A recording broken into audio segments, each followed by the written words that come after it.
Destroy them all. Missile chamber, pick it up for multiple. Multiple. Pick it multiple. Missile, pick it up for force field. Pick it up force field. Ripple laser.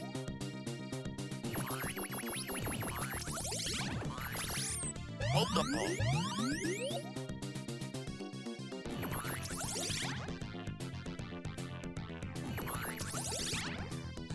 Multiple.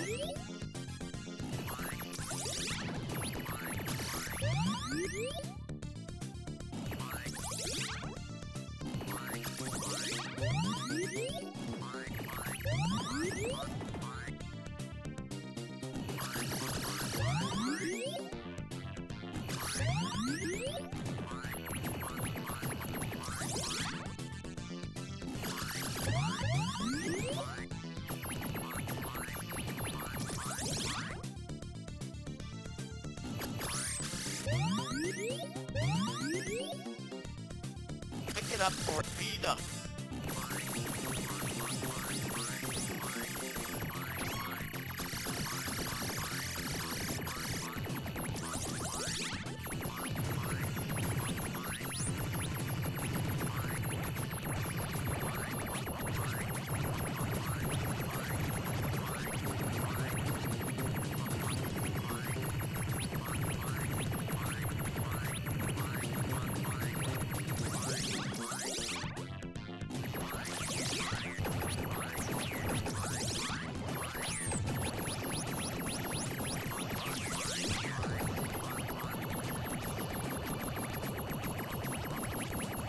An intruder has penetrated our force field.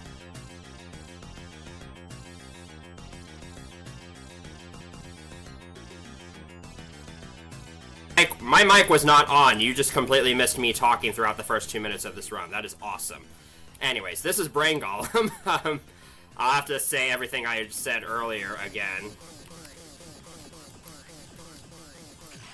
Alright. So one unique thing about Salamander is that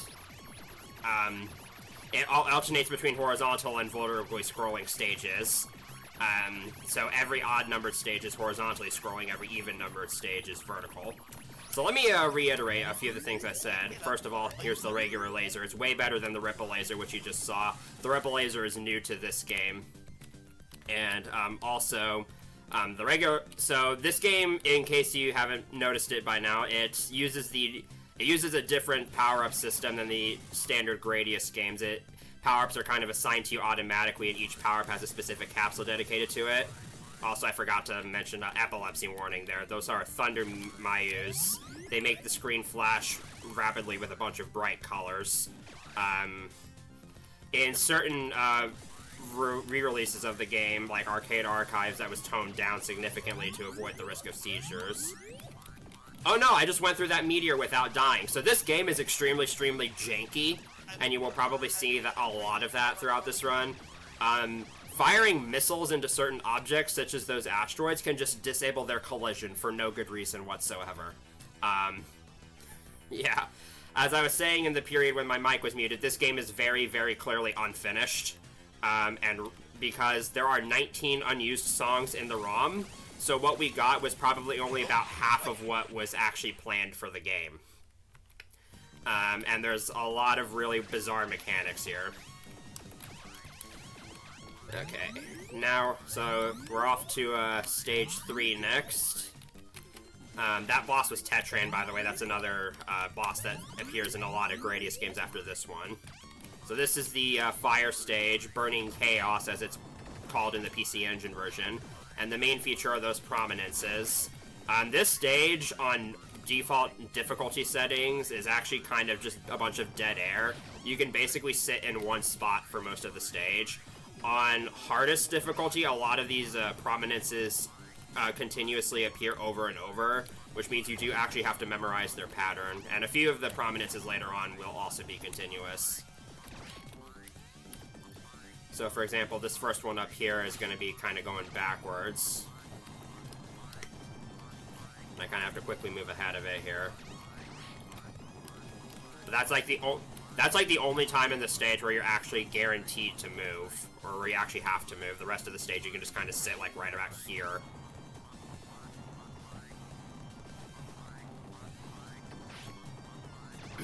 So I should probably go ahead and talk about more about power-ups. So as I've said before, they use this. It uses like an automatic power-up system, but there are many different problems with this. And here's another boss, Intruder. It's just a giant fire dragon, and you can just let it encircle you. Its movement is also very, very bizarre. You kind of have to move in a circle with it. And Intruder is another boss where its collision gets deactivated by firing missiles into it, so I would have been able to pass through its body.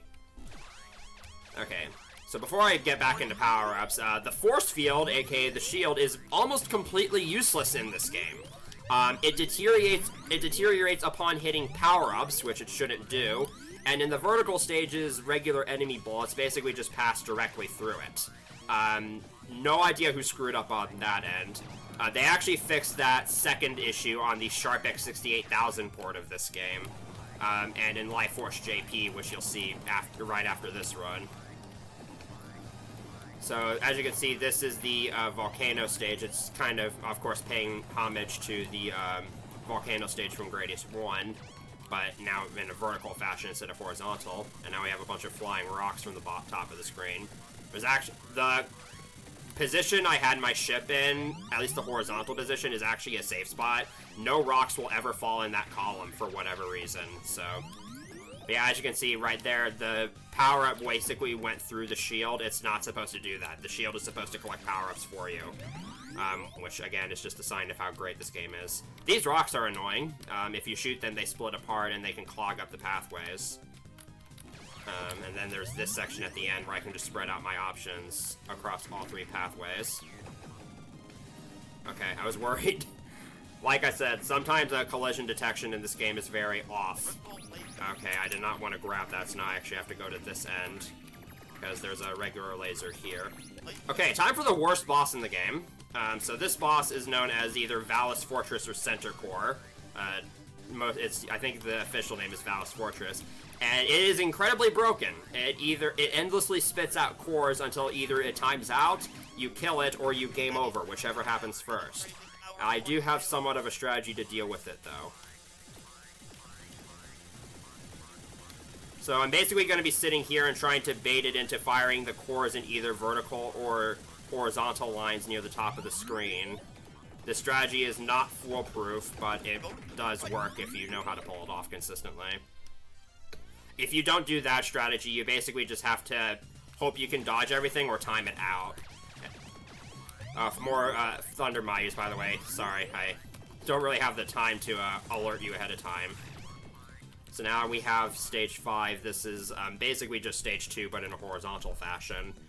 It's more asteroids and meteorites and all that. And these enemies are fire geists. They explode into 8 shards when you destroy them, and they usually are pretty bad to deal with unless you group them up. And you're probably noticing I'm grabbing a lot of power-up capsules when I don't need to. That's because power-up capsules are 2,000 points at pop. This game does not use score extends, but weirdly you can actually gain extra lives by inserting extra credits, which of course defeats the purpose of a 1cc. But that is the only way to gain extra lives in this game. So I won't be doing that unless I get in a situation where I absolutely have to. This section, you have a bunch of these Zub-like enemies that surround you and kind of charge for you. You basically can just defeat them like that. Now we have a giant rush of enemies to finish off the stage. They have absolutely terrible aim, so you can basically just kind of keep firing at them and then eventually go into this corner, and they pretty much are... You pretty much never get hit by them as long as you just do it like that. And now the boss of this stage is kind of pathetic. This is Death, and it does not live up to its name very well. It's honestly a pretty boring fight. Death doesn't really do a whole lot compared to its later versions like Death Mark II. And we're already off to the final stage. Like I said, this game has many indications of being rushed, and one of them is that this game is very, very short. It's only 6 stages long. So we're going into the base stage. And right away we have some annoying elements to it, such as those pink blobs. You can't really get rid of them. And then we also have these little crystal balls here. They are annoying to deal with. And like I said, bullets will go through the shield, so it's not going to do me jack here.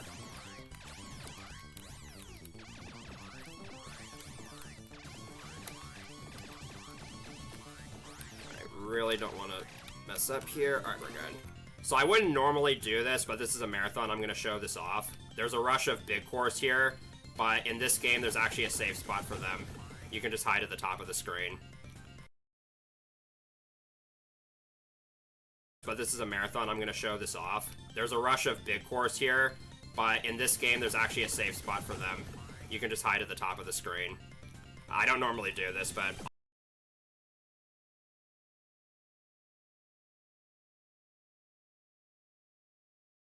But this is a marathon. I'm going to show this off. There's a rush of big cores here, but in this game, there's actually a safe spot for them.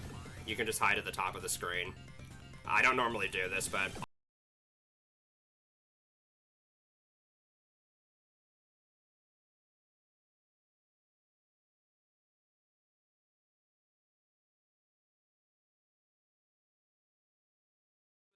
What else do we have here?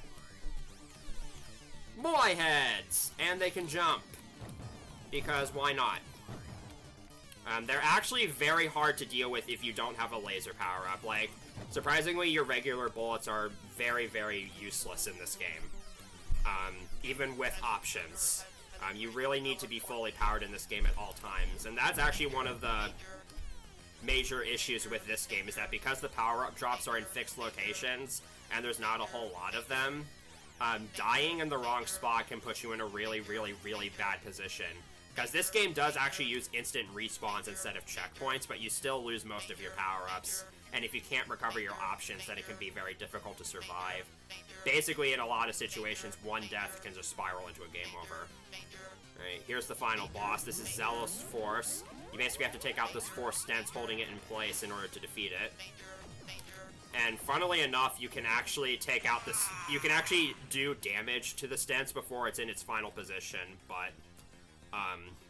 it won't officially fall through the ground until it actually reaches its final position. But wait, there's more! High-speed escape sequence! And there's barriers that try to block you off. This is mostly just a matter of memorizing the patterns and executing it. And there you go. That is Salamander. I made that game look easy. It is not easy. It definitely has a massive learning curve to it, and there are a lot of places where one mistake would basically just end your credit right there. You win! But also, like I said, very short game. It's pretty simple once you kind of get the hang of it to be able to execute on it consistently. But this is definitely one of the trickier games to 1cc.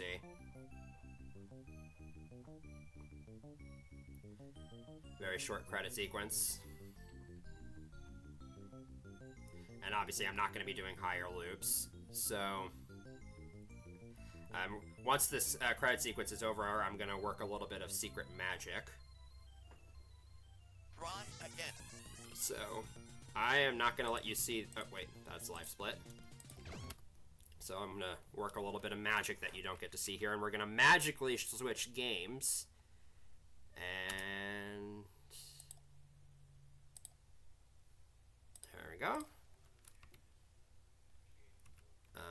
And I'm also going to be doing this on default settings as well. So this is going to be the Japanese version of Life Force.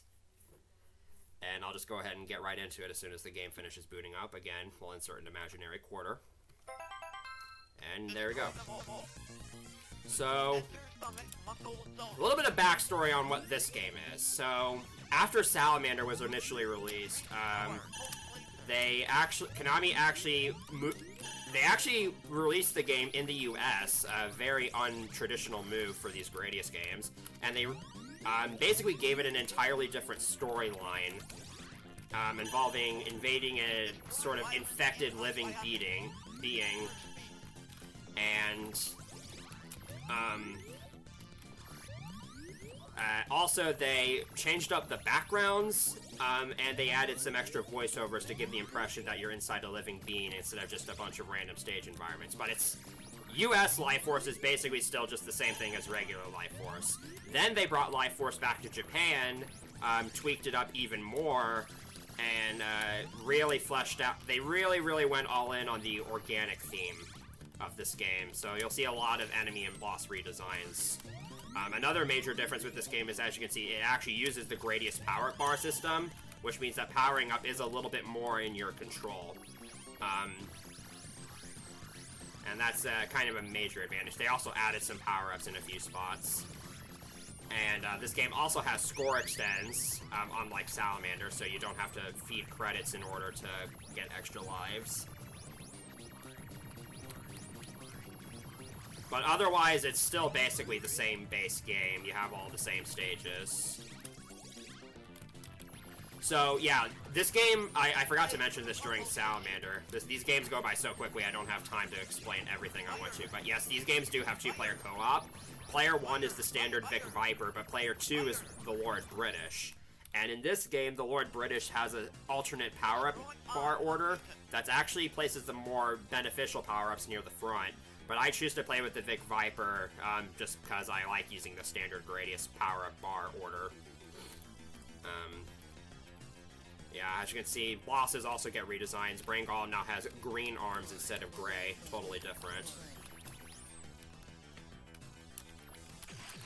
And, yeah. So, this song you didn't hear in Salamander. I mentioned during the Salamander run that Salamander has 19 unused songs. This is actually one of the songs that was unused in Salamander. It's known as Thunderbolt.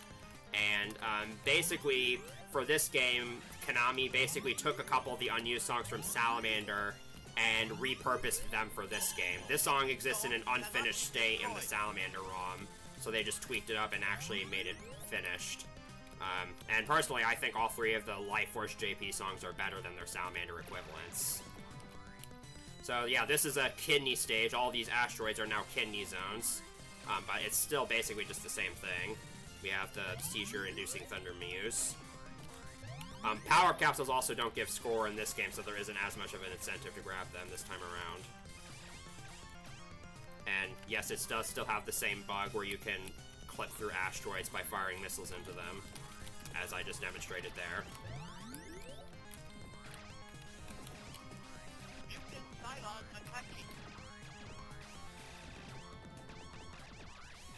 Okay.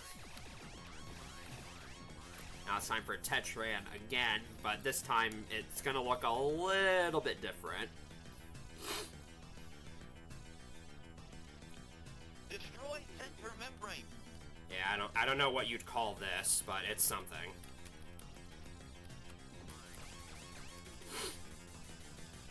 Still just as easy. That boss is actually kind of tricky if you don't have options and speed-ups. If you don't have those, you basically have to time it out. And at high rank, it is incredibly broken. It just fires endlessly. So this stage is amazing because now this is all stomach acid, but and instead of the flames being orange, they're now blue.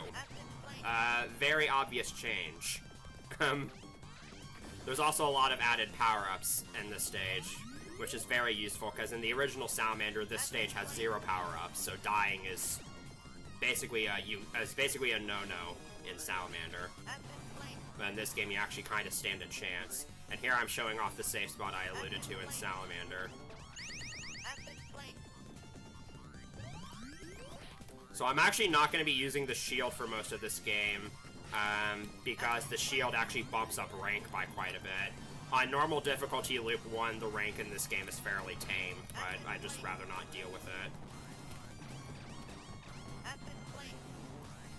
But like I said right there, that's the only time that you actually have to move in this stage, assuming you're playing on normal difficulty.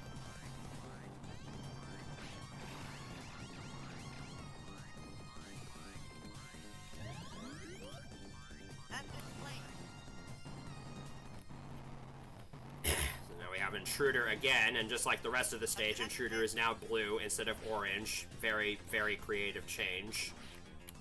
And it can be defeated using the same strategy. For this boss, the bug where you can deactivate its collision was fixed. So, you do have to fight it proper. Here's another song that went unused in the original Salamander, but is now fixed up and implemented here. This is known as Slash Fighter. Definitely a banger. Past stage 3, there honestly aren't that many, like, major visual changes to the game. Like, stages 4 through 6, as far as I'm concerned, are almost all completely unaltered in terms of, like, enemy layout and all that. But there's still some visual changes to be had. Such as all this dirt that was in Salamander is now apparently liver. I don't quite understand it. I'm not entirely sure how the human anatomy works, but we'll just go for it. And these rocks can be defeated using the same save spot. You basically position yourself between the 1's digit of your score and the H and high, and you will always make it through that section unscathed.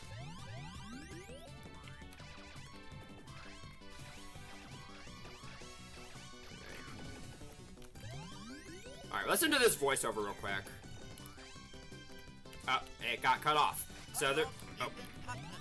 Okay, so, yeah, that says fight off mutant toxins. For the longest time, I thought it said fight off mutant pathogens. But I don't think that's what it says. All of those voiceovers were also in Life Force US, and they were just brought over to this game as well.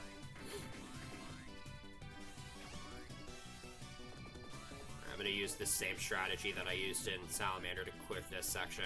You don't really have to do this, but it lets you take out more enemies and get more points, and more points is always a good thing. Cut through liver. So Center Core, or Valis Fortress, is a little bit better. They did actually fix it up a bit. So it has a cap on how many cores it can actually fire. It can still get kind of crazy if you let the cores bounce around haphazardly, though, so I'm going to use the same strategy I used last time.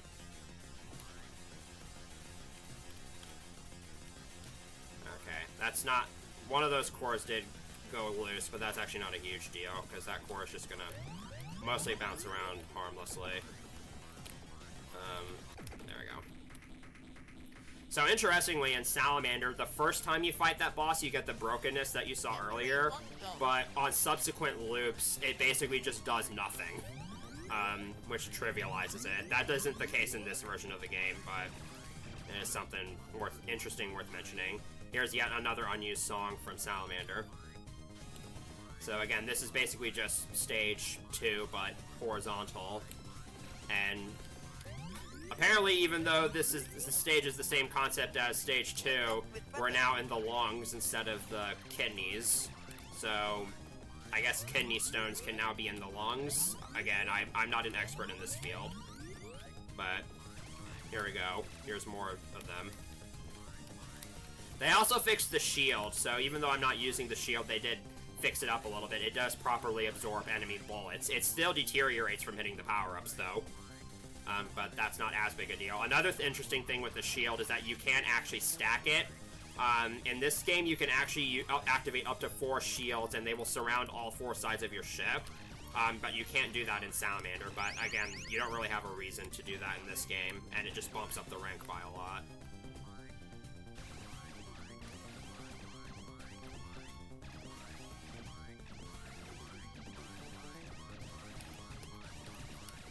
Rush of enemies can be defeated using the same strategy as before.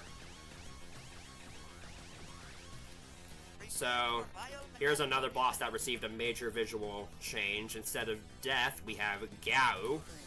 And this thing actually does appear in a few additional Gradius games after this. Such as Gradius 2, Gradius Gaiden, and Gradius 5. But this was its first appearance, and it's, again, just as entertaining as Death was, which is to say not at all. Alright, now we're into the final stage, the Brain. And they basically just completely disregarded any attempt to make this stage seem like a organic stage. It's almost, visually, it's almost entirely identical to Salamander. They didn't even try with this one.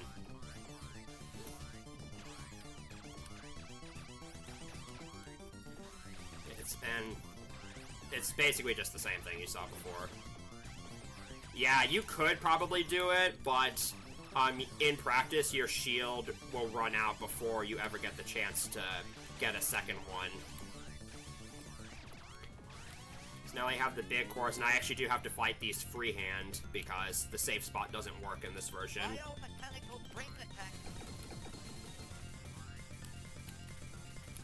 But, you know, big core is big core. It's not hard at all, no matter what game it's in.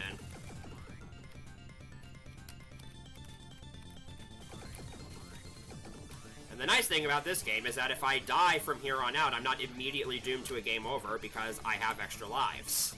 So I can actually afford to take a few death abuses whenever needed. But I'm still going to try to avoid dying. Use the same strategy here.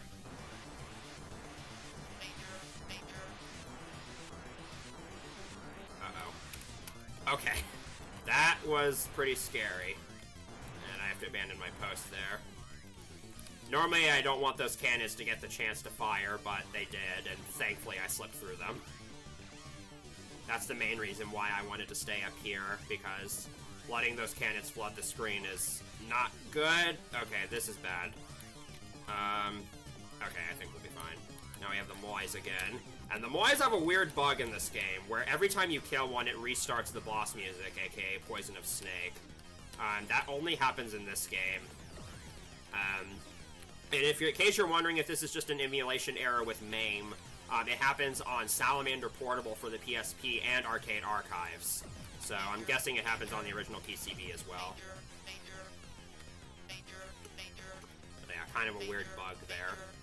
But now all the Moais are dead, so all that's left to do is wait for Zealous Force to reappear.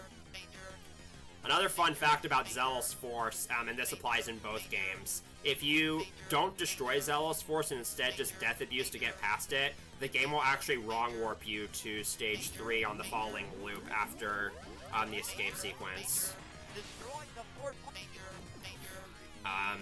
And it skips the credit sequence, so I guess that's kind of an anti-cheat measure there, but it really doesn't make any sense. Also, in stages 4 and 6, your missiles are technically 3-way, and the third set of missiles can actually go into the ground. Escape sequence time. Basically the same thing as before. No, it's in the arcade version as well. It's not just in the NES version. And there you go. That is both Salamander and Life Force JP.